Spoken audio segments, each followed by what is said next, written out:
Hi guys, welcome to Visho Info. கொள்ளு பொடி எப்படி செய்கிறதுன்னு பார்க்கலாங்க. வீடியோக்குள்ளே போகிறதுக்கு முன்னாடி நீங்கள் இன்னும் நம்ம சேனலை சப்ஸ்கிரைப் பண்ணலன்னா சப்ஸ்கிரைப் பண்ணுங்கள். அப்படியே பக்கத்தில் இருக்கிற பெல் ஐக்கானை கிளிக் பண்ணுங்கள். அப்போ தான் நான் போஸ்ட் பண்ணுற வீடியோ எல்லாத்தையும் நீங்கள் உடனே பார்க்கலாம். வீடியோக்குள்ளே போகலாங்க. கொள்ளு பொடி செய்ய போகிறேங்க. கொள்ளு வேக வச்சு எடுத்து வச்சுருக்கேங்க. தண்ணி ஊற்றியே வேக வச்சுக்கோங்க. அந்த தண்ணி இருந்தால் வேஸ்ட் பண்ணாதீங்க. ரசம் செய்ய எடுத்துக்கலாங்க.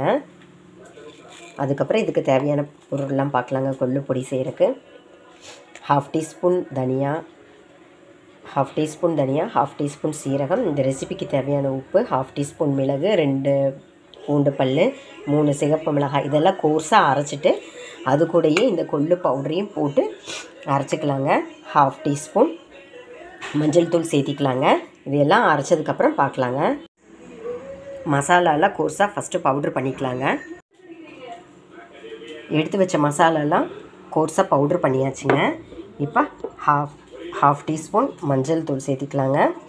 அதுக்கப்புறம் நம்ம எடுத்து வச்சுருக்கிற கொள்ளு பருப்பு இதில் சேர்த்து நல்லா அரைச்சிக்கலாங்க. கோர்ஸாக தாங்க அரைக்கணும். தண்ணி ஊற்றி துவையல் மாதிரி அரைச்சிடக்கூடாதுங்க. கொள்ளு பொடின்னு சொல்லும்போது பவுட்ராக தாங்க இருக்கணும். அதாவது கோர்ஸ் பவுட்ராக இருக்கணுங்க. இது இப்போ அரைச்சிட்டு பார்க்கலாங்க. பாருங்கள், கொள்ளு பொடி குறைன்னு கரெக்டான பக்குவத்தில் அரைச்சாச்சுங்க. சொல்லும்போதே கொள்ளு பொடின்னு சொல்கிறோம். அதனால் பவுட்ராக தாங்க இருக்கணும். கோர்ஸ் பவுட்ராக இருக்கணுங்க. தண்ணி ஊற்றி அரைச்சிட்டிங்கன்னா ஒன்றும் ஆகாதுங்க, துவையல் மாதிரி ஆகிடும். இது ஒரு பவுலுக்கு மாற்றிக்கலாங்க. கொள்ளுப்பொடி சூப்பராக ரெடி பண்ணிட்டேங்க. சூடான சாதத்தில் இந்த கொள்ளு பொடியை போட்டு நெய் விட்டு இல்லை நல்லெண்ணெய் விட்டு சாப்பிட்டோம்னா உடம்புக்கு ரொம்ப நல்லதுங்க. சளிக்கு எவ்வளவோ மருந்து மாத்திரை சாப்பிட்றோம், எத்தனையோ டாக்டர்கிட்ட போகிறோம். வீட்டு வைத்தியமாக இதை கூட ட்ரை பண்ணி பாருங்கள். நல்ல ரிசல்ட்டு கிடைக்குங்க. கொஞ்சம் சளி ஸ்டார்ட் ஆகும்போதே நீங்கள் இதை சாப்பிட்லாங்க. ரொம்ப சளி ஜாஸ்தி ஆனதுக்கப்புறம் சாப்பிட்டா லேட்டாக தாங்க சரியாகும். நீங்கள் உடனே லைட்டாக ஆரம்பிக்கிற மாதிரி இருக்கும்போதே நீங்கள் இதை சாப்பிடுங்க.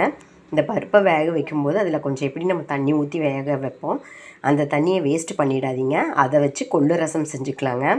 கொள்ளு பொடி, கொள்ளு ரசம் ரெண்டுமே சூடான சாதத்தில் போட்டு சாப்பிட்டோம்னா ரொம்ப நல்லதுங்க. உடம்புக்கு சத்தான சுவையான கொள்ளு பொடி ரெடிங்க. குழந்தைங்க பெரியவங்க யார் வேணால் சாப்பிட்லாங்க. ஆனால் இது ஹீட்டு ஜாஸ்திங்க, அதனால் அளவாக சாப்பிட்லாங்க. வாரத்தில் ஒரு நாள் தாராளமாக சாப்பிட்லாம். கொள்ளுல எத்தனையோ ரெசிபி ட்ரை பண்ணியிருப்பீங்க. இதையும் ட்ரை பண்ணி பாருங்கள். என்னங்க இந்த ரெசிபி உங்களுக்கு பிடிச்சிருந்தா லைக் பண்ணுங்கள், ஷேர் பண்ணுங்கள், கமெண்ட் பண்ணுங்கள். ஞாபகமாக சப்ஸ்கிரைப் பண்ணுங்கள். ஓகே, பாய்.